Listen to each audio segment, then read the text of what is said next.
साथीहरु खत्री मिक्स ब्लगमा तपाईहरुलाई स्वागत छ। धेरै पछि भिडियो लिएर आउँदाखेरि अलिकति भनौँ न कामको व्यस्तताले पनि र अलिकति समयको व्यस्तताले पनि लिएर आएको छु है। र यसलाई चाहिँ स्किप नगरिकन पूर्ण रूपमा हेरिदिनु होला। र युरोप कोही आउँदै हुनुहुन्छ भने है तपाईँ अब मैले चाहिँ एउटा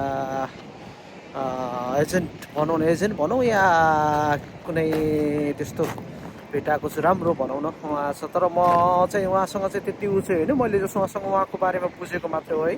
तपाईँहरू यदि आउन चाहनुहुन्छ युरोपको कुनै पनि ठाउँ है, उहाँलाई चाहिँ सम्पर्क गर्नुहोस्। यो भिडियोलाई स्किप नगरिकन लास्टसम्म हेरिदिनु होला, किनकि युरोप आएर अब केही गर्नु छ, तपाईँलाई केही स्ट्रगल गर्नु छ भने चाहिँ तपाईँ यहाँ आएर चाहिँ तपाईँले गर्न सक्नुहुन्छ है साथीहरू। त्यसैले चाहिँ यो भिडियोलाई स्किप नगरिकन लास्टसम्म हेर्नु होला।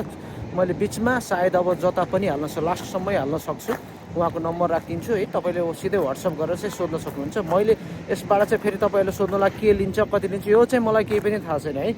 यसको विषयमा चाहिँ मैले चाहिँ एउटा इन्फर्मेसन दिने हो तपाईँहरूलाई होइन। तपाईँहरू कसरी छिर्न सक्नुहुन्छ, कसरी आउनुहुन्छ, स्टुडेन्ट भिसामा आउनुहुन्छ कि उहाँले स्टुडेन्ट भिसामा पनि ल्याउनुहुन्छ कि अब के गर्नुहुन्छ, नेपालमा उहाँको के छ होइन। र त्यसै गरेर अमन परियारज्यू पनि हुनुहुन्छ है, उहाँको साथमा काम गर्ने होइन। र हर्क है हुनुहुन्छ, र उहाँ दुईजना चाहिँ हुनुहुन्छ है। अब अमनज्यूले फेरि अहिले छुट्टै गर्नु भएको रहेछ, र उहाँले नेपालमा पनि तपाईँले सम्पर्क गर्न सक्नुहुन्छ अमनज्यूलाई। उहाँको नम्बर हर्कज्यूबाट चाहिँ लिन सक्नुहुन्छ तपाईँहरूले है। र हर्कज्यूको नम्बर चाहिँ म यहाँ राखिदिन्छु। तपाईँले चाहिँ उहाँसँग राम्रोसँग सल्लाह सुझावहरू लिन सक्नुहुन्छ र आउन सक्नुहुन्छ। धेरै मान्छेहरू ल्याइसक्नु भएको रहेछ, अनि मैले चाहिँ नजिकबाट चाहिँ भनौँ न निगरानी गरेँ र धेरै कुराहरू उहाँसँग भेटेर उ गरेँ होइन। र मैले रेटको बारेमा उहाँ त्यो पर्सनल कुराहरू हो, त्यस्तो कुराहरू चाहिँ मैले सोध्न पनि मिल्दैन। र म कुनै दलै एजेन्ट पनि होइन, म पनि एउटा स्ट्रगल गरेर यहाँसम्म आइपुगेको मान्छे हो है। र त्यसैले तपाईँहरू पनि स्ट्रगल गरेर राम्रोसँग बुझेर आउनु होला। तर फेरि भोलि कति लिन्छ के लिन्छ यस्तो कुराहरू चाहिँ मलाई थाहा हुँदैन। मैले त्यस्तो कुराहरू मैले सोधेर उनीहरूको पर्सनल लाइफ हो, पर्सनल अफिस हो होइन। र उनीहरूले अब कसरी लिनुहुन्छ, के गरेर लिनुहुन्छ, त्यो मेरो कुराको विषय भएन। मैले चाहिँ एउटा भनौँ न धेरै दिनदेखि चाहिँ अब जुनै पनि भिडियो म लिएर आउँछु है। र मलाई भ्युजको लागि र मलाई सब्सक्राइबरको लागि होइन, मैले चाहिँ एउटा कुनै पनि भनौँ न जुनुन तरिकाले लिएर आउने गर्दछु है। तपाईँहरूलाई थाहा नै होला है, मेरो भिडियोहरू हेरिराख्नु भएको हरेकले चाहिँ थाहा नै होला।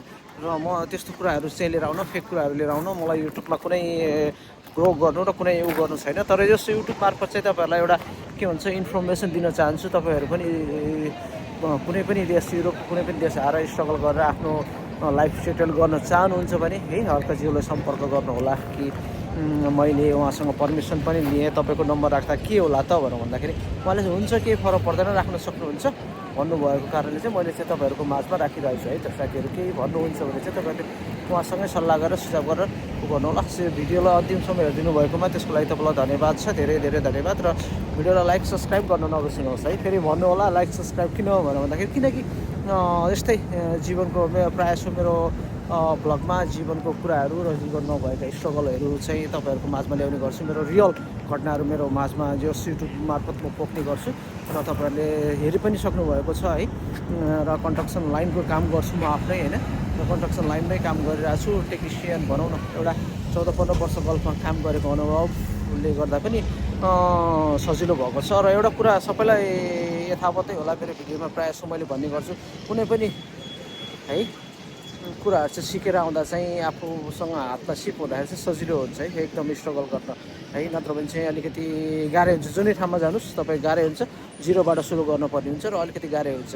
र आउनु त आउनुहुन्छ पैसा तिरेर त्यत्रो पैसा खनाएर, जस्तै युके सिजनलको भिसाकोमा कति अहिले त्यस्तै कारणले गर्दाखेरि अब त्यस्तै दलहरूले कारणले गर्दा पनि युके सिजनल पनि बन्द भएको छ होइन। खुल्ने बित्तिकै म तपाईँहरूलाई इन्फर्मेसन दिनेछु होइन। कहिले खुल्छ त्यो चाहिँ मलाई पनि अप्सन यसँग मैले अब सल्लाह र इन्फर्मेसनहरू लिइरहेको छु। र इन्डियाबाट चाहिँ उनीहरूले लिएर आएको छ होइन। त्यो चाहिँ अब हाम्रो नेपालीहरूलाई चाहिँ अहिले छैन भनेको कारणले चाहिँ त्यसमा चाहिँ भिडियो धेरै लामो भयो है।